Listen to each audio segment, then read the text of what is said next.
तो now I want to calculate the crystal field stabilization energy, that is the CFAC, that is our crystal field stabilization energy. Crystal field stabilization energy, that is also known as the CFAC. तो अभी हम लोग क्या करेंगे, calculate करेंगे the value of CFAC in case of the octahedron field. तो मेरे पास क्या है, ऑक्टाहेड्रॉन फील्ड है, ठीक है. तो जस्ट हम लोग डिस्कस किए हैं कि ऑक्टाहेड्रॉन फील्ड जो है, octahedron field it can form the high spin complexes and it can form the low spin complexes. Okay, high spin complexes कैसे बनाएगा, जब वीक फील्ड लिगेंड रहेगा. तो जब वीक फील्ड लिगेंड होगा तो उसमें हम लोग हाई स्पिन कॉम्प्लेक्स देखेंगे. और जब स्ट्रॉन्ग फील्ड लिगेंड रहेगा तो मैं यहां पर लिख देता हूं that is with the weak field ligand.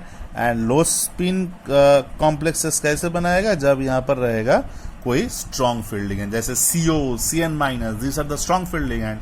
उसके साथ लो स्पिन कॉम्प्लेक्स होगा जब ऑक्टाहेड्रॉन कोऑर्डिनेशन कंपाउंड में. और अगर वीक फील्ड है, Cl minus, F minus, Br minus, I minus, जब ऐसा कोई लिगैंड है, there the weak field ligand and with that ligand the central metal atom ultimately it will form a high spin complex. तो मैं just थोड़ा example दिखाता हूं, तब थोड़ा और इजी होगा ये चीज. ओके, तो D1, D2, D3, D4, D5, D6, D7, D8, D9, D10. ये मैं एक एक करके देखूंगा. सपोज मेरे पास D1 सिस्टम का मैं देख रहा हूं. तो D1 सिस्टम मतलब यहां पर है मेरे पास T2G, यहां पर है मेरे पास EG, ठीक है. So that is our EG and that is our T2G. तो मैं ऑलरेडी एक चीज देख चुका हूं कि ये जो सपोज दैट इज अवर बैराई सेंटर. तो ये जो EG जो था, यहां पर कितना एनर्जी था, that is our plus 6dq. यहां पर कितना एनर्जी था, that is our plus 4, sorry, that is our minus 4dq. That is our minus 4dq, ठीक है. तो ये जो D1 सिस्टम है, D1 का मतलब क्या हुआ, ऑब्वियसली इलेक्ट्रॉन कैसे ऑक्युपाई करेगा, electron obviously lower level energy से ऑक्युपाई करेगा. So suppose there is electron in T2G. तो D1 का मतलब हो गया that is our high spin. High spin में यहां पर क्या है, दैट इज आवर D1, मतलब यहां पर हो गया T2G1. ऑब्वियसली एक इलेक्ट्रॉन तो T2G1 ही होगा, तो लो स्पिन कॉम्प्लेक्स के लिए भी सेम होगा. D2 मतलब T2G2, यहां पर भी होगा मेरे पास T2G2. D3 मतलब सेम T2G3, यहां पर भी होगा T2G3. ठीक है, 1 2 3 इसके लिए कोई कुछ है नहीं. तो हाई स्पिन लो स्पिन दोनों के लिए सेम है. बट अभी क्या होगा D4 के लिए क्या होगा. D4 अगर हम लोग देखेंगे तो यहां पर 1 2 3 जब हाई स्पिन है, वीक फील्ड है, तब तो EG में और एक इलेक्ट्रॉन चला जाएगा, ठीक है. तो मैं यहां पर लिख सकता हूं that is T2G3 EG1, that is for the high spin complex. But low spin complex के लिए क्या होगा, लो स्पिन में T2G में ही 4 इलेक्ट्रॉन रहेगा, तो इसको मैं लिख सकता हूं that is our T2G4. Similarly for D5 that is T2G3 EG2, तीनों फिलअप हो गया, उसके बाद 2 चला गया EG में. बट जब लो स्पिन कॉम्प्लेक्स होगा तो T2G में ही 5 इलेक्ट्रॉन रहेगा, तो इसीलिए मैं इसको लिख रहा हूं दैट इज T2G5. D6 में क्या होगा, D6 में T2G3 EG2 हो गया. नेक्स्ट क्या करेगा, नेक्स्ट जब और एक इलेक्ट्रॉन आएगा तब देखेगा यहां पर 3, यहां पर 2 फिलअप है, तो फिर ये T2G में आएगा, तो इसके लिए होगा that is T2G4 EG2. Low spin में क्या होगा, दैट इज T2G6, यहां पर 6 इलेक्ट्रॉन हो जाएगा. नेक्स्ट जब D7 आएगा तो यहां पर होगा T2G5 EG2. यहां पर क्या होगा, यहां पर T2G में तो 6 है और तो कोई स्पेस है नहीं, ये फिलअप हो गया, तब जाके EG में एक इलेक्ट्रॉन जाएगा, क्योंकि अभी और कोई ऑप्शन नहीं है, अभी उसको इतना एनर्जी इसको कवर करना है. ये लो स्पिन है, तब भी T2G6 EG1 जाएगा, एक इलेक्ट्रॉन ऊपर जाना पड़ेगा। उसके बाद D8 मतलब T2G6 EG2, T2G6 EG2, इसके लिए भी T2G6 EG2।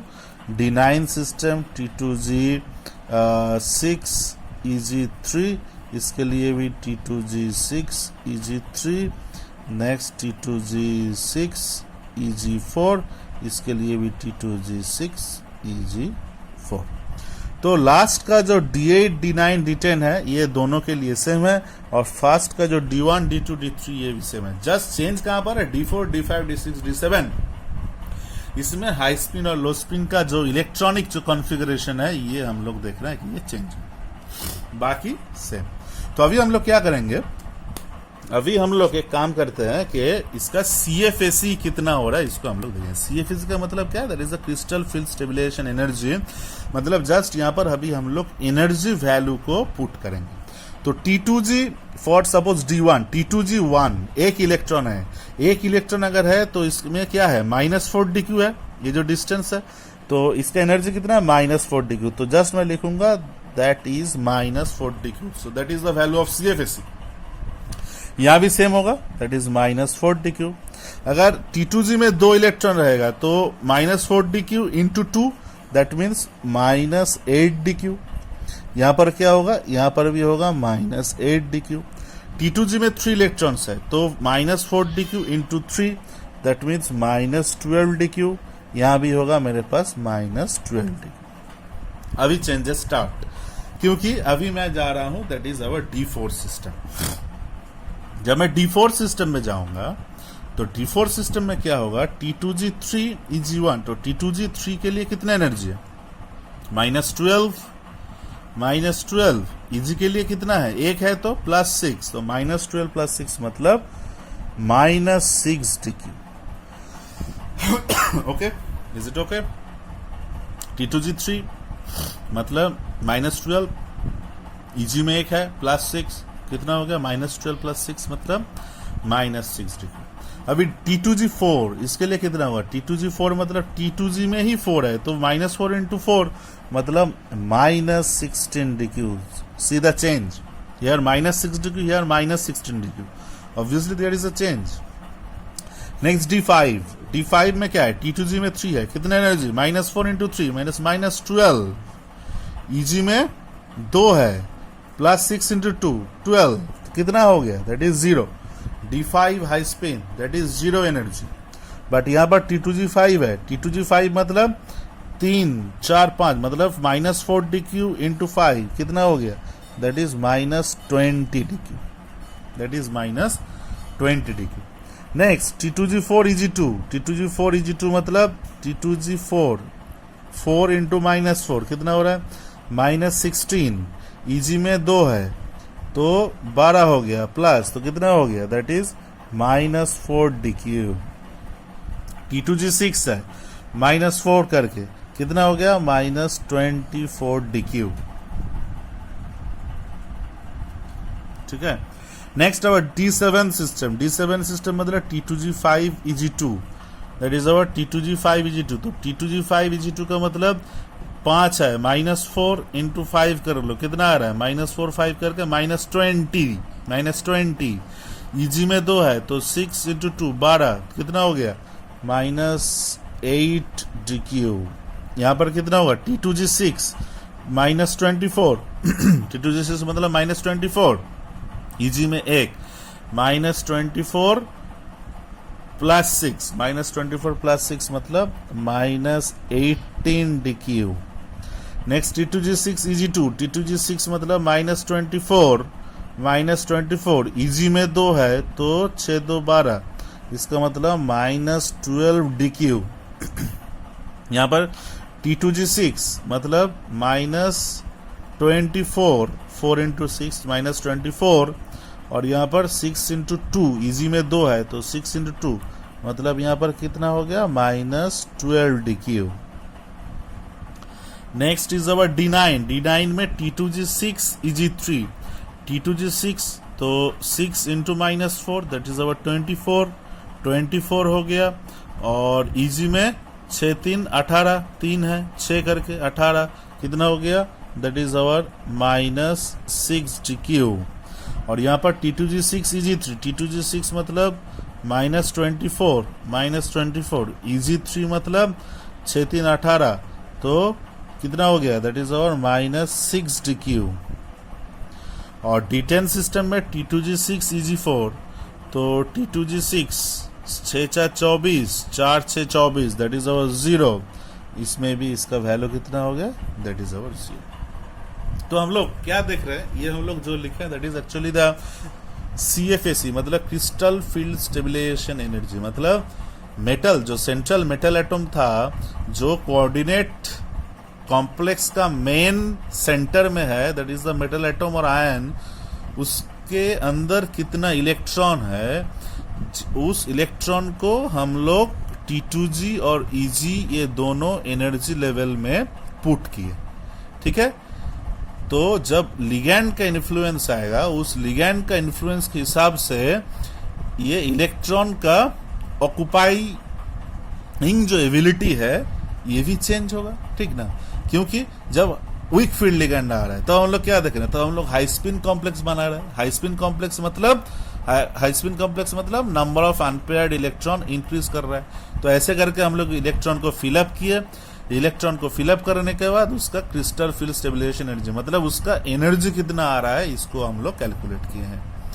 उसके बाद जब हम लोग स्ट्रॉन्ग फील्ड लिगैंड COCN- आ गया, अगर लिगैंड में COCN- है तो मेटल जो है उस मेटल का डी ऑर्बिटल में जितने इलेक्ट्रॉन है उसके हिसाब से हम लोग T2G और EG में इलेक्ट्रॉन को फिलअप किए हैं, बट लो स्पिन कॉम्प्लेक्स बनाए हैं। लो स्पिन कॉम्प्लेक्स मतलब वहां पर maximum number paired up condition में है, क्योंकि T2G और EG के बीच जो एनर्जी गैप है that is maximum in case of the low spin complex when the strong field ligands will interact with the central metal atom।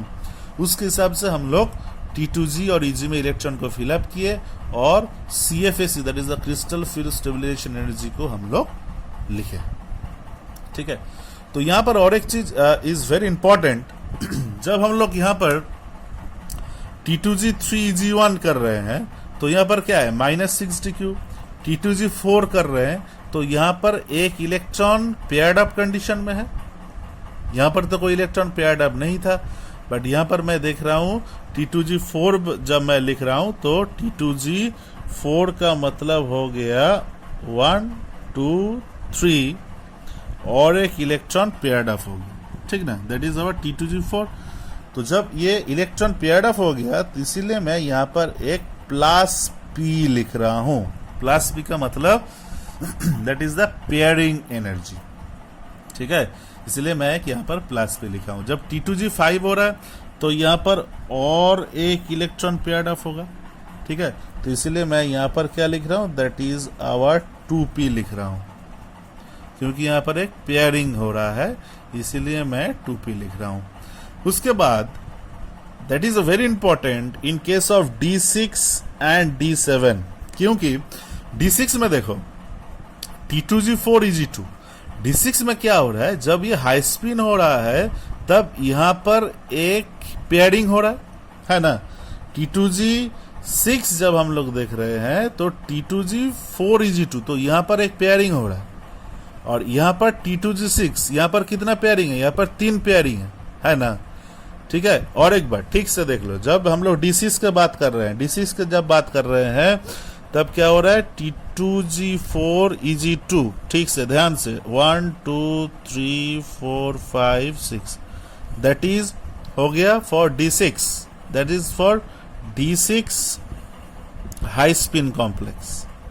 But जब D6 लो spin complex में देख रहा हूं, जब हम लोग मैं D6 लो स्पिन कॉम्प्लेक्स में देख रहा हूं तब जाके क्या हो रहा है, 1 2 3 4 5 6 तो यहां पर पेयरिंग कितना है, यहां पर एक पेयरिंग है, यहां पर पेयरिंग कितना है, यहां पर 3 पेयरिंग है, ठीक है। तो जब हम लोग D4 और D5 का केस देख रहे थे तब हाई स्पिन में कोई भी पेयरिंग नहीं हो रहा था, सिर्फ पेयरिंग यहां पर हो रहा था, इसीलिए मैं +P लिखा हूं और यहां पर मैं +2P लिखा हूं।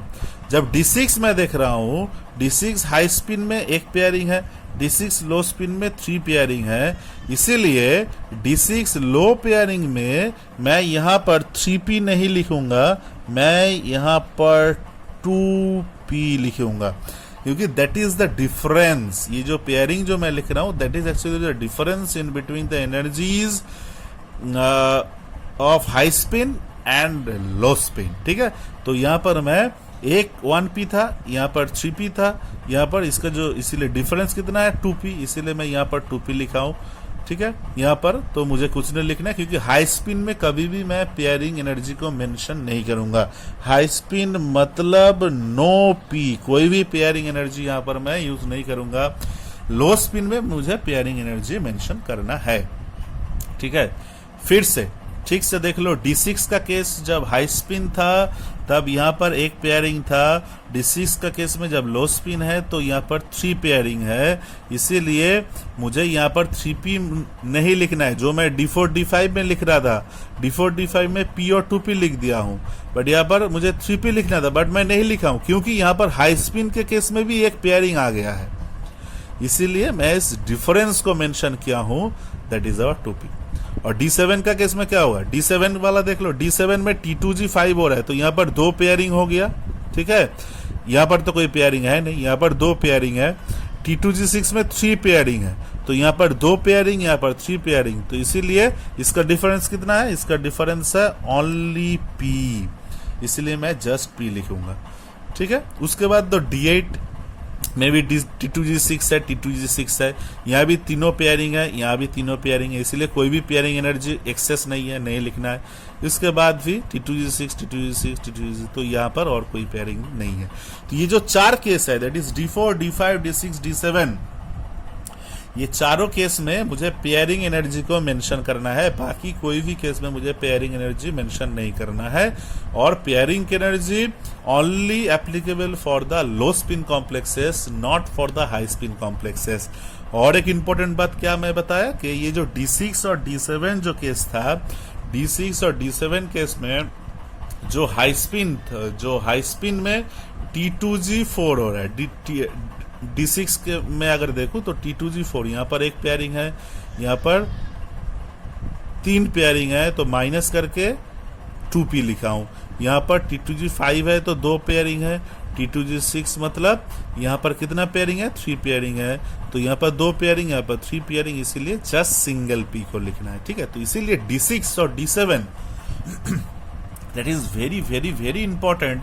इसका जो CFSE का जो वैल्यू है, that is very important for competitive exam.